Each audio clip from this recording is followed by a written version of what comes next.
In this episode, we speak with Rodrigo Liang, the co-founder and CEO of SambaNova Systems. Customers turn to SambaNova to quickly deploy state-of-the-art generative AI capabilities within the enterprise. Its purpose-built enterprise-scale AI platform is the technology backbone for the next generation of AI computing.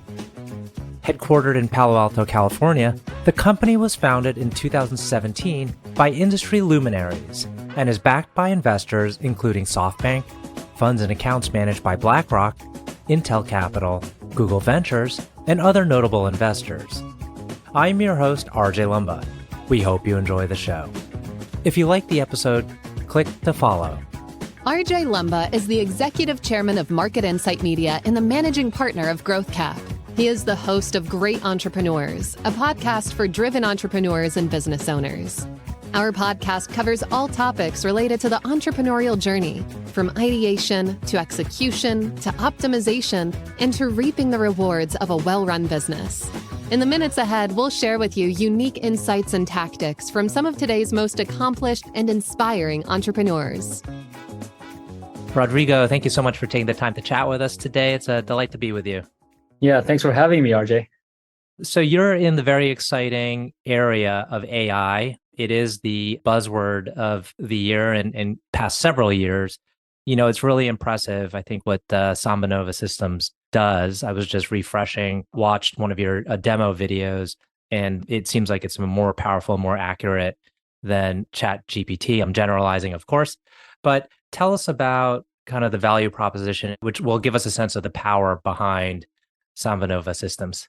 Right. So artificial intelligence is going to be a global transition for everybody. And so at SambaNova, we're very, very focused on businesses. And so if you think about the business requirements, the enterprise requirements for AI, the data security, the data privacy, the data accuracy, the model accuracy requirements for business significantly higher than the consumer side. And so at SambaNova, we're very focused on creating the technologies that allow companies to be able to use their most private data, right, their most secure data, and then train them into their own models that produce the highest results. And that's what you're seeing in our demo, that the results come from actually training them on private data and being able to then do the things that the businesses want to do without having to carry all the tax that comes from a consumer grade model where it learns Miley Cyrus and Shakespeare as much as it learns about your business. Now let's talk about the overall offering, because I believe you're a full stack solution, including hardware, which is going to be different from what most people understand about AI. Right. You know, so SambaNova, we decided very early in the company to deliver full stack. And what does that mean? We actually get down to the chips, where today many people are using NVIDIA chips. But what we found is that for us to be able to deploy this anywhere, and I mean anywhere in the world, on-prem and clouds, for us to deliver anywhere, we actually had to reduce the footprint of hardware required in order to actually run these very large trillion parameter models, right? That most companies weren't in a position to be able to install large supercomputers everywhere, right? And so we created our own chip with our own systems that then are optimized on these trillion parameter models so that companies can have their own GPT models, right? You need high quality models, which are now into the trillion parameters. You see kind of ChatGPT has done a great service to everybody on showing, at least for a few use cases, what AI could really do. But now many businesses are thinking, well, I might not be able to disclose my data to those domains. How can I have those capabilities, but in a private domain? And so because we have a full stack where we do our own chips, our own systems, our own software, and preload these models on behalf of our customers, then we can just roll in everything included into the customer secure environment and start training on the private data without having them disclose it outside their firewalls. And so many of our customers are on-prem or in their secure enclaves, and they don't have to worry about, can I release that information, or do I have to do some extra security measures in order to disclose that information? They can still get their own privately trained models. You know, you've raised over $1 billion. I'd like to actually, for the benefit of our audience, provide an illustrative example of a company using your system. Before we do that, though, I'd love to get into your background, because I think that'll help set the stage. This is a Herculean task, I feel like, what you've been able to kind of build. So if we could go back to the beginning, tell us where you started and kind of your career path. Sure. You know, I was a undergrad and graduate school student out of Stanford. And when I graduated, I went and started working at Hewlett-Packard building enterprise class processors and enterprise class chips into these large enterprise servers, these large computers. This was in the mid 90s. And over the course of that period, installed a lot of mission critical systems into the largest companies in the world. So a lot of kind of what I've learned over the last 25, 30 years of just creating technology for enterprises is just how complex business needs are when it comes to managing their data, managing their computing, managing mission critical applications. Once you deploy in production, it can't go down. It has to be able to be audited. It has to be all the things that businesses have to worry about. And so build an entire career around building technology for those use cases and moved around. And there are a couple of startups, ended up running Sun Microsystems Spark processor unit for the development of that for 15 years through the acquisition of Sun by Oracle, where I just learned a lot about what enterprise software looks like and how do you create high quality, highly secure, highly private software that allows enterprises to build entire businesses around, right? And so when we started in 2017 with my co-founders who are professors at Stanford, we really just leaned into that multi-decade expertise around creating technology, hardware and software together to power a client base that we just were very, very familiar with, which are these large enterprises where data and privacy was just of utmost importance. Mm-hmm. So is there maybe a certain sector and then a client in that sector which would best demonstrate the power of the system? We're super excited. We just announced recently this large partnership with a tremendous company called Analog Devices. Some of your audience may know it's a Fortune 500 company that's been around for over 50 years. And their devices are in places that we use every day and we don't even realize it, right? These are chips that go into almost everything that we do and powers the world. Now, it's a business that's been around for a long, long time. They got thousands and thousands of customers. They have thousands and thousands of products and thousands of contracts and thousands of SKUs. And so what we're doing there is we're creating an entire private LLM, a private language model that powers their entire corporation. It understands everything they've done, understands kind of all the different contract they've written, all their customer needs, all the different details of their every product they offer, so that you now have that at your fingertips. So think about kind of what ChatGPT does for the public domain knowledge. Suddenly, businesses can have their own and everything that they knew. I always tell CEOs and CIOs of large companies, imagine if you knew what you knew. Right? Mm-hmm. Just imagine if you knew what you knew, especially multinational companies that have all this data sitting in all these different countries in multiple languages. Imagine if I can integrate a single knowledge base for you. Mm-hmm. A single model that understands all this stuff, and all of that information is at your fingertips. You can now serve your customers better. You can serve your employees better. You can serve your products and services better. All these things get better because all of that knowledge is integrated in a way that you can actually access very, very quickly in a way that most of us have now already experienced in the public domain about kind of, with ChatGPT and what people can use with public information. Imagine if I do that for all your most private information. Mm-hmm. And this is a pervasive need that you're fulfilling. That this is almost every organization out there. There's data all over the place, may or may not be organized, but to be able to access it immediately, how quickly can an organization get up to speed when they adopt your platform? That's exactly the beauty of it. And you said the word pervasive, which is right now, I'll get back to you in a second. But you think about creating your own model that integrates all the knowledge that you have and allows you a platform that anybody in the company can, through some security access that our clients can control themselves, access the information that the company knows, right? To be able to do that today, if you're doing it by yourself as a DIY, do it yourself, then you're having to hire a team of 50 to 100 machine learning people if you can find them. You got to go and figure out what hardware architecture. You got to figure out what model. You've got to figure out your data sets to pre-train the models. You got to go figure out how to actually then train it correctly. What are the training recipes? And then you got to figure out how to deploy and how to inferencing. All of the things that it takes you to do that might take you 18 months. The fastest, sometimes some people tell me it's 24 months, 30, or more. Well, when we show up, we give you 90+% of that pre-done. From plugging it in to actually chatting it is 45 minutes. Mm-hmm. And then within the first 2 weeks, we're starting to produce checkpoints that understand a little bit of your business. And then we're reading new data every week, and producing new checkpoints. And so that's how we think business can really accelerate, that you can go from what would be otherwise 18 months to 2 years to be able to start taking advantage of AI to something that you might have in your fingertips within weeks. Fantastic. I'd like to switch gears. This podcast is about entrepreneurship. So I do like to talk a little bit about insights from current entrepreneurs that are, doing things well. What was surprising to you about the entrepreneurial journey that you had not anticipated? It seems maybe you were more along the line of career path progression through corporations. Maybe that's not accurate because there's a lot of intrapreneur activities that happen. But, tell us a little bit about your journey and maybe what was surprising.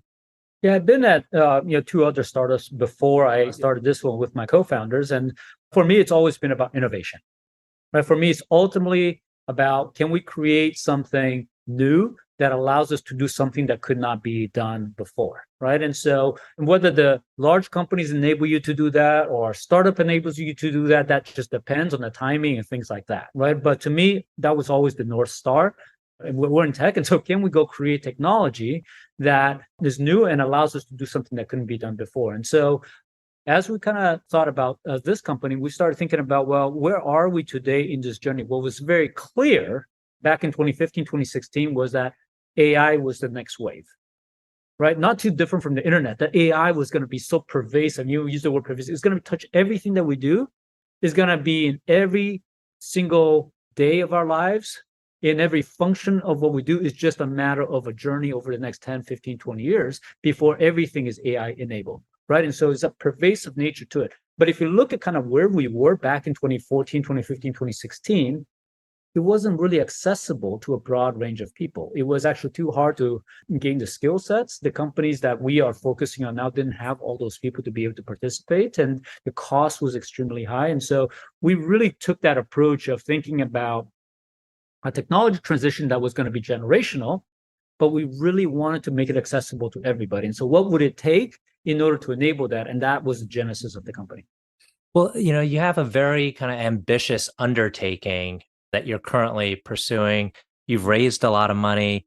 Now you're scaling. What would you say are key insights about scaling and doing so in a rapid fashion? I imagine culture plays a big role. What we decided to take on ultimately was driven by customers. Always feel like you have to solve the problem in the way that customers need you to solve the problem. And so if we had cut the problem in the wrong place, it would incur significant effort on our customer side to take advantage of the tech, right? So if I had just said, we'll only build the chip, you build the software, that would have been too hard, right? If we build the software, but not the models, we see this today in the world, there are not enough machine learning people that know how to train models properly. That was too hard. And so a lot of kind of what ended up becoming the complete stack that we have today, and now we're in generation 4 of the chip, and many, many releases of the software, was informed by our customers' asks, right? Our customers' desire to say, can you make it easier and easier and easier? And so for us to do that, it just ultimately became this kind of focus on the customer, focus on what they need. How do we make them more successful more quickly, right? And by doing that, then we started focusing on the things that really mattered, right? Where you look at SambaNova, we're focused very much on these enterprise cases. We don't do a lot of consumer grade tasks. We're very focused on data privacy and data security versus kind of the broader data sets, right? We're very focused because in order to actually make the complete stack really valuable, we made choices on where our technology is most valuable. And ultimately, it was all about taking the customer's most private data, the most secure data, and training them a private model that they can actually use without having to disclose that. And that's ultimately a culture that we've created around being very customer focused and making sure that for the things that we're really, really good at, be really, really good at, right? And the other things, there will be other players that will cover. I think AI is such a broad market. There'll be lots of players to cover all the other things. And do you find that you're able to hire the right people fast enough?